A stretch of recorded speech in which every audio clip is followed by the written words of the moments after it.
salaamaaleykum wa rahmatullah mbokk yi nga xam ne yéenay bàyyi xel seen bi di Sénégal Réseau wala Réseau Sénégal ñi leen di ziar bu baax di leen jaajëfal bu baax si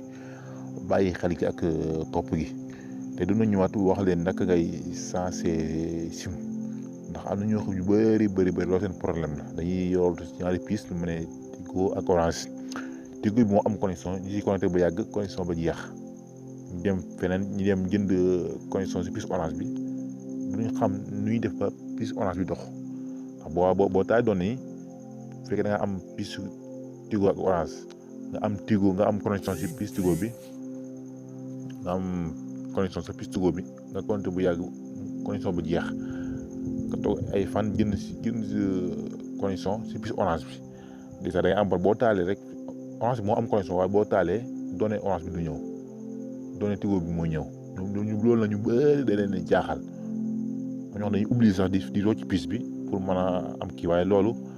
moom lay ñëw pour wan ne nu ñu koy defee lu yomb la pour amee connexion sa pièce Tigo bi mu jeex nga dem ba yàgg nga am connexion sa pièce Orange bi ñooy def ba changé ko ba mu ñëw si Orange bi loolu la ñuy wax loolu nu ñu koy defee loolu nag soo ko bëggee def da ngay ñëw fii xam ñu demoon leen ko di leen fàttali bu leen fàttali di abonné suñu chaîne bii di Sénégal Réseau wala Réseau Sénégal pour ngeen am bépp information boo xam ne mi ngi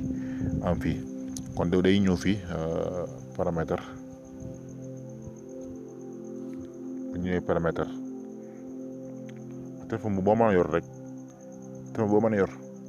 téléphone yi bokkuñu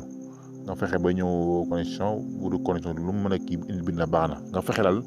ba ñëw fi bind carte SIM nga fexe ba ñëw fii boo xasee ba ñëw bind carte SIM boo fa ñëwee nga bës bu ñëwee fii nga ñëw fi ñu bind données fi nga ñëw boo cliquer nga gis day defal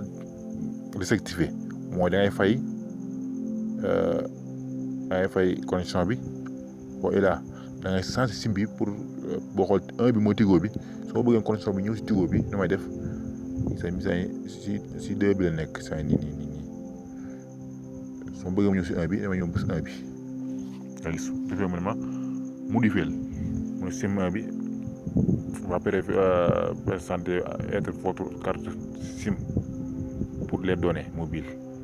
son mobile réseau pour nga changer SIM bi pour nga changer fi mu nekk nii yóbbu ko sa beneen SIM 1 bi loolu lay wax fi moo tax mu ne mu ngay modifier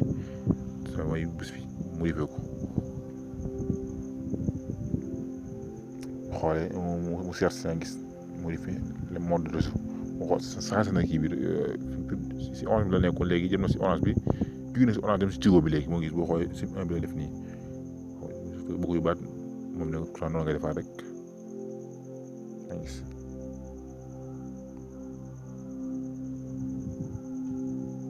waaw kon ñun daal mu ngi ñëwaat nag boo xool nii daal lañ koy defee moom lu yomb la ñu bëri nag dañ ci am problème lu mu doon loo xam lu da leen di jaaxal daal